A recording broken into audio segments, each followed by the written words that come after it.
Hello Tampa Bay and Japanese Pokemon card enthusiasts, welcome back to my channel. My name is Trent. Today we're going to be talking about a grading candidate card. This is an e-reader card. I know that it's an English one. However, the e-reader ones are really cool and really hard to find in any sort of decent condition at all. So this is one I picked up today. I'll want to review it under the microscope because I haven't quite done a video about that yet. I want to show you guys what I can see, what I'm looking for, and why I got the thing. So basically these days, let's talk a little bit about my grading process and how I choose candidates, or more accurately, how I eliminate them. So many more cards don't get chosen than do, it's a really kind of a strict, stringent process, and I'll explain a little bit now about how it works. First and foremost, when I'm buying the cards, I don't have my microscope, so I have to resort to my magnifying glasses.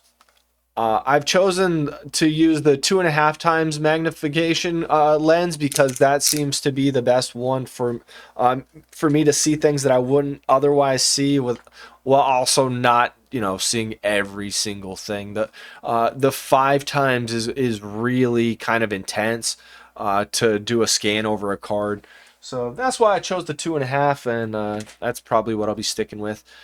So I do a surface examination of the card. I look at the corners. Let's just grab a different one here. So I'll look at the corners. I'll look at the centering. I'll look at the edges.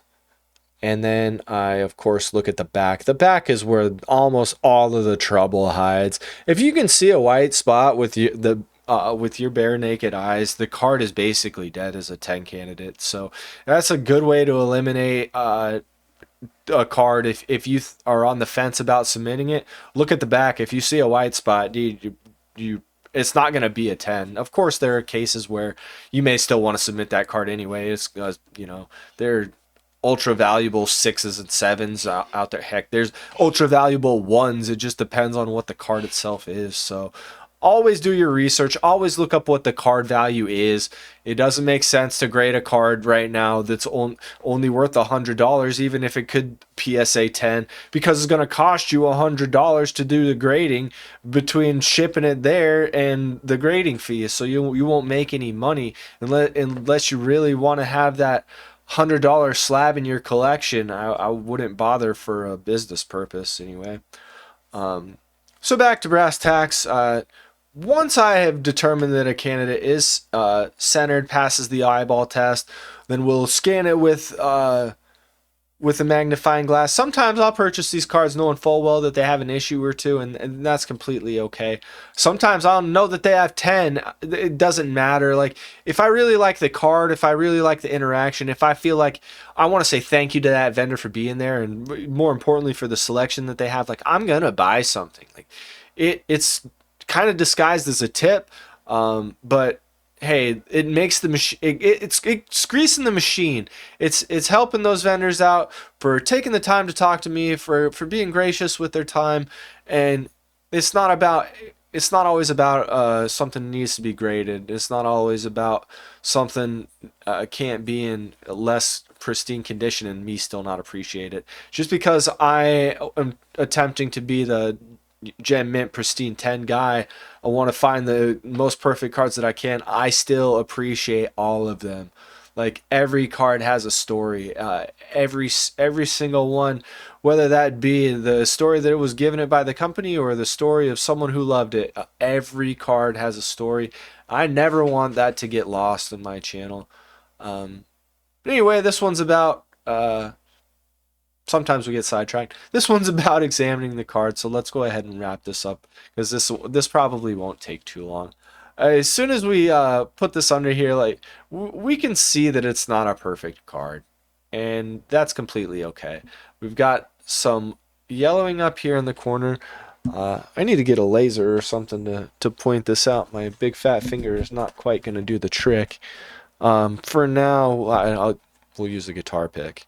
So for now, we have this a little bit around this corner. It's not too bad, but if you turn it, then you can see it. So I'm having a little difficulty picking it up in the microscope, but I do know it's there. The bigger concern in this guy, though, is right here. We have a ton of scratching in the holofoil, and this is not easily observable to a naked eye. It's not even easily observable to a magnifying glass. But when we have it underneath here, I'm going to lower it. Actually, bear with me, folks. This is a little bit awkward, but we'll get this a little bit closer, and we'll refocus this.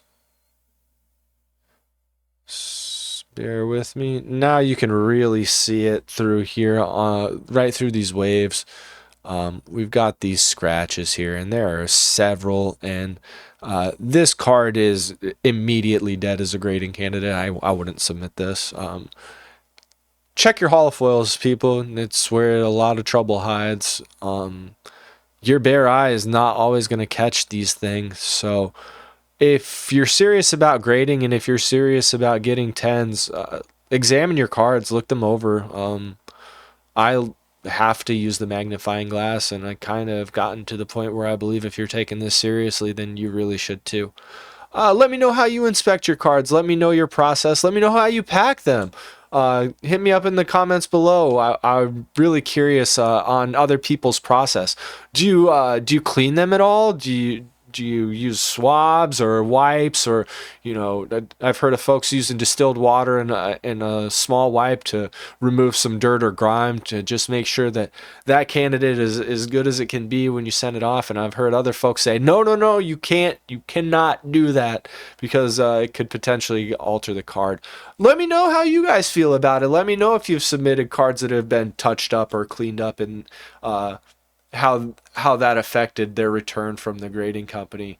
As always, thank you for coming along for the video today, Tampa Bay and Pokemon card enthusiasts.